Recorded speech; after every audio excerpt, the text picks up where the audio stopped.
El archivo del Alcázar alberga en su interior 70.000 legajos con la historia no solo militar, sino también de la medicina, las infraestructuras y el urbanismo a nivel nacional. Se trata de un gran desconocido que acoge más de 4,5 millones de expedientes de generales, oficiales y suboficiales del Ejército español. El Archivo General Militar de Segovia se crea en el año 1898 por un real decreto de la reina regente doña María Cristina. Entonces, lo que se trata es de reunir en un solo archivo toda la documentación militar histórica importante que existía en otros archivos, que eran el de Alcalá de Henares, el de Aranjuez y el de Guadalajara, así como también aquella documentación relevante que tenía la Administración de Guerra, que era como se llamaba en aquellos tiempos. Entonces, pues esa documentación, una vez que se aprueba el Real Decreto, comienza a llegar a Segovia, se decide que sea el Alcázar, el edificio que la acoja. Entonces el Alcázar en aquella época, en 1898, acababa de ser restaurado después del incendio. Es decir, que sus salas estaban totalmente vacías, aquí no había nada. Entonces pues, se decide pues, que el archivo se ubique aquí en la ciudad de Segovia. Entonces comienzan a venir por ferrocarril toda esa documentación que pertenecía al arma de infantería, de ingenieros y de caballería, y aquí se juntó junto con la de Segovia, con el archivo de Segovia, que era la que tenía todo lo de artillería. Aunque el lugar de ubicación sea el mismo, el Alcázar, el archivo posee un funcionamiento claramente diferenciado del patronato. Mientras el patronato se encarga del mantenimiento del edificio y de las visitas guiadas, el archivo depende del Instituto de Historia y Cultura Militar de Madrid y se dedica al archivo, mantenimiento y cuidado de los fondos documentales con los que se puede hacer un recorrido lineal de 16 kilómetros, lo que serviría para enlazar el monumento con Balsaín. Hay aproximadamente unos 70.000 legajos. Y pues claro, lo que queréis preguntar, a lo mejor es, la gente lo que se pregunta es qué es un legajo. Los legajos son como una especie de unidades de instalación en las cuales pues, dentro de ellos son como unas carpetas que a su vez contienen dentro pues, una serie de expedientes personales o una serie de documentación, ¿no? Relevante. Entonces, para que os hagáis una idea, si colocásemos en línea todos estos documentos, serían unos 16 kilómetros lineales de estanterías. Es decir, que fijaros, 16 kilómetros de documentos uno detrás de otro. Estos legajos, algunos de ellos aún con su contenido sin describir a la perfección, contienen multitud de datos sobre la historia de España. Así, desde la época de los Reyes Católicos, concretamente en 1474, del documento más vetusto, el archivo ofrece datos hasta la actualidad. El archivo conserva documentación de muchas tipologías, desde expedientes personales a planos, uniformes, edificios, un montón de cosas curiosas relacionadas con el ejército. En concreto, el documento más antiguo que conservamos es un documento de los Reyes Católicos, es una carta de perdón que se otorgó por la entrada en Jaén y data de 1477. En él se pueden ver las firmas de Isabel y Fernando. Luego, otros documentos que son los más numerosos en el archivo, son las hojas de servicio. Las hojas de servicio de los militares recorren toda su vida relacionada con la milicia, desde su ingreso hasta su fallecimiento. Nos van presentando cada uno de los empleos por los que va pasando, las acciones de guerra en que participan, las comisiones que desempeñan y todas las vicisitudes de su vida militar, incluso si tienen problemas penales o son merecedores de alguna sanción en alguno de los momentos. Esta es, por ejemplo, la hoja de un ingeniero militar, de Ramón Cerco del Valle, que fue una persona muy destacada tanto en la política como en otras ramas del conocimiento. De hecho, estuvo asociado a diferentes academias como la Academia de Bellas Artes o la Academia de Ciencias Exactas. Pero además de documentos relacionados con el mundo militar, este archivo, repartido en 17 salas del monumento y 4 de la Casa de la Química, es fuente de datos de personalidades como el Nobel de la Medicina Santiago Ramón y Cajal. También hay documentos sobre el escritor Leandro Fernández de Moratín, traductor de lenguas extranjeras para el Ministerio de la Guerra.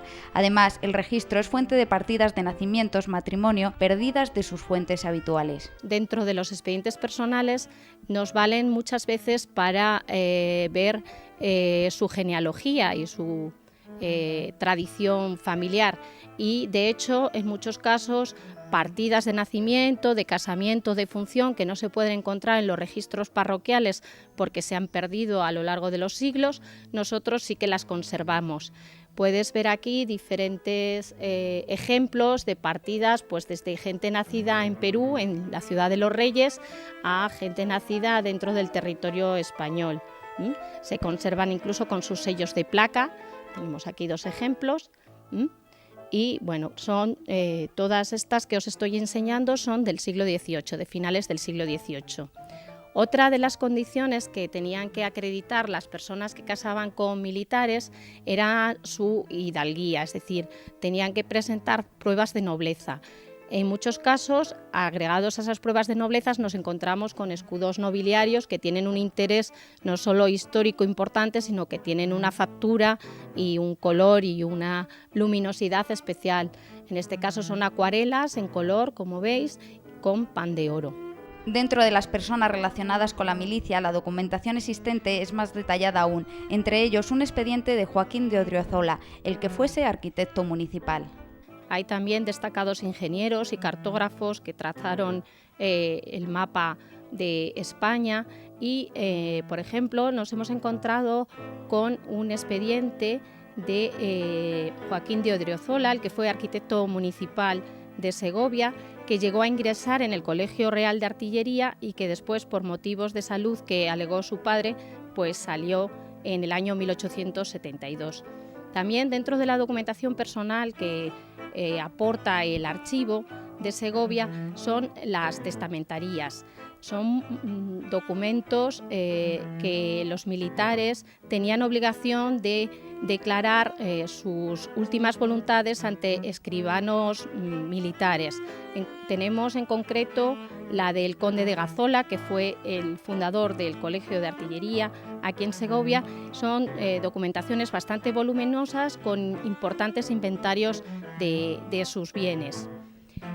También otra de la documentación interesante que podemos encontrar en el archivo es la relacionada con todos los hechos de campaña, como no podía ser de otra manera en un archivo militar.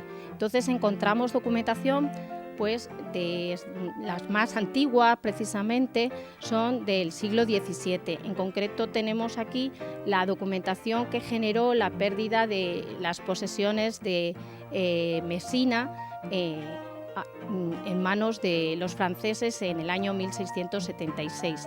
Es un pequeño plano que indica cómo estaban situadas las tropas y por otro lado tenemos una relación de todas las cartas que se mantuvieron con el capitán general del momento. También otra de la forma de reconocer servicios y méritos en el mundo militar era la recompensa a través de la Orden de San Fernando. La Orden de San Fernando se crea precisamente en 1812, vamos a celebrar pronto su segundo centenario y en muchas ocasiones las instancias que se hacían para documentar esas acciones de guerra pues relataban los hechos de campaña de primera mano. Es documentación muy ilustrativa y nos encontramos con un ejemplo incluso que tiene material gráfico. En concreto es la de Antonio Chover, que fue la primera persona declarada inválida, el fundador del Cuerpo de Inválidos, donde vemos cómo en la acción de Talavera él relata que fue acuchillado y que a pesar de las heridas recibidas logró sobrevivir. Además de la información textual, en el archivo se pueden ver documentos gráficos muy valiosos, entre ellos planos de los desarrollos urbanísticos llevados a cabo en las ciudades, en inmediaciones a cuarteles y fortines militares, así como inventarios energéticos e industriales y los recorridos detallados de las líneas de ferrocarril. Después de la Primera Guerra Mundial, la preocupación en el ejército español fue el conocer todas las industrias y todas las fuentes energéticas que existían en la península para que en caso de que se produjera alguna acción de guerra, saber contar con las industrias civiles. Y gracias a eso se hizo un importante inventario de todas las provincias españolas. En concreto tenemos aquí el de la provincia de Segovia, que nos dicen pues, todas las industrias que en ese momento existían y también las fuentes de energía que se podían utilizar en caso de movilización. También es importante todo el control que tenían de las ciudades y de su territorio. En concreto nos encontramos aquí con un plano de la ciudad de Bilbao, donde se pretendía hacer un nuevo cuartel. Entonces se controla pues, cuál es la situación, de ahí son todos en torno a las vías férreas, cuál es la disposición de los ríos, y conservamos un buen número de planos de ciudades de finales del siglo XIX y principios del siglo XX que resultan muy interesantes para las historias locales. En concreto aquí incluso aparecen 2 fotografías de la ciudad de Bilbao, pues de esa época, de principios del siglo XX, en concreto de 1903. También podemos estudiar dentro del archivo parte de la historia del urbanismo español. Se impuso la necesidad de solicitar permiso al Ministerio de la Guerra siempre que se quería hacer una construcción que estuviera cercana a un punto defensivo de interés militar.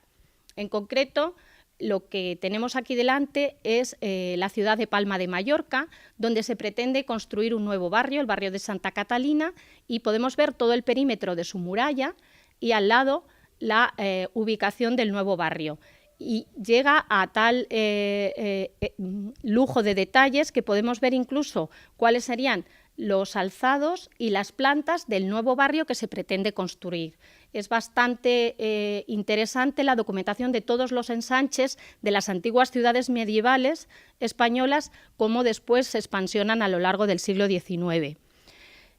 Dentro de esa documentación no toda tiene carácter civil, también la hay con un interés defensivo. En concreto encontramos de la provincia de Málaga pues un inventario de todas las torres defensivas que existían, qué tipos de torres y qué tipos de construcciones eran y cuál es la tipología de todas ellas. Otro de los ejemplos que podemos encontrar dentro de la arquitectura civil es, por ejemplo, la explosión de los mercados municipales. Si estaban dentro de ese territorio que estaba afectado por la zona que se llama zona polémica, es decir, en torno al punto defensivo, se presentaban los proyectos para construir cualquier tipo de edificación. Este es un mercado municipal del pescado de Cádiz de 1853, que vemos también pues, que se puede empezar a estudiar lo que es la arquitectura del hierro también en esos tempranos momentos del XIX, o incluso la reconstrucción de algunos edificios de carácter religioso, como pueden ser las torres de las iglesias. En concreto aparece una de uno de los valles del Pirineo, próximo a Jaca, o podemos encontrar construcciones de plazas de toros a lo largo de todo el territorio español, y gran cantidad o variedad de usos de edificios, desde balnearios a casas particulares, fincas de recreos. Son muchísimas los edificios que se pueden documentar dentro del archivo. Con el fin de salvaguardar esta rica documentación histórica que la reina doña Cristina decidió que se albergase en Segovia en 1898, el Alcázar cuenta con modernos sistemas de regulación de la temperatura y la humedad, así como precisos sistemas de detección de incendios. El patronato ya sabéis que tiene un sistema de columnas secas, con un aljibe que tienen en la entrada del Alcázar, con los bomberos que están totalmente integrados en esos procedimientos y que en pocos minutos tenemos agua en todos prácticamente en las partes más sensibles, ¿no? Que ya sabéis que las partes más sensibles suelen ser los desvanes por la estructura de madera que sujeta las pizarras, ¿eh? Y luego nosotros pues tenemos un sistema de detección contra incendios que está, está enlazado con la misma central, con sistema de extintores, etc. Y luego en la Casa de la Química además tenemos un sistema automático de gas. Es decir, que si hay cualquier problema de incendio, tenemos unas bombonas de un gas que inmediatamente lo lanzan en la zona que está afectada. Además de archivar y conservar los documentos, en el archivo se reciben y describen los contenidos de nuevos legajos, ahora ya almacenados en cajas de cartón con pH neutro y en nuevas estanterías en la Casa de la Química.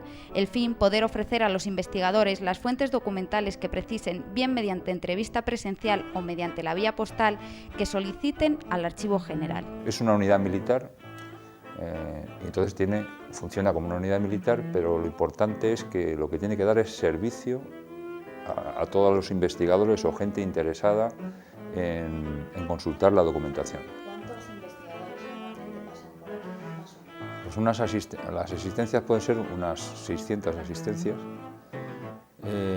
lo cual le hace necesario pues que las unos 5.000 aproximadamente documentos que hay que consultar para satisfacer esas consultas, pero que no solamente es en la sala de investigadores, sino que es que luego también nos la piden por correo. Entonces, por correo podemos tener cerca de 6.000 peticiones por correo, lo que hace que tengamos que mover unos 12.000 expedientes personales para poder dar ese servicio, ¿no? Entonces, el 80% más o menos son peticiones particulares, las hay también oficiales, y un 10% además vienen no solo de España, sino del extranjero, especialmente de Cuba. Y es que, como sabéis, pues España tenía las posesiones de ultramar, Filipinas, Cuba, Puerto Rico, y entonces con motivo de la ley de la memoria histórica, pues hay descendientes de españoles, de soldados españoles que fueron a Cuba, se casaron con cubanas, tienen hijos cubanos, y por el tema de la ley de la memoria histórica y que son descendientes de españoles para conseguir la nacionalidad, etcétera, pues se pide mucho. Entre los investigadores se encuentra Alberto Martín. Llevo desde hace 12 años trabajando en este archivo. Principalmente estoy trabajando ahora en un diccionario biográfico de todos los generales de la época de Carlos IV y Fernando VII, así como de la Guerra de Independencia, y prácticamente la mayor parte de estos expedientes se encuentran aquí en el Archivo Militar de Segovia. Las cerca de 30 personas que forman parte del archivo trabajan ahora en la digitalización de los fondos que haga más fácil la gestión de la valiosa información contenida en los mismos, aunque por el momento tan solo está completa la digitalización del 30%.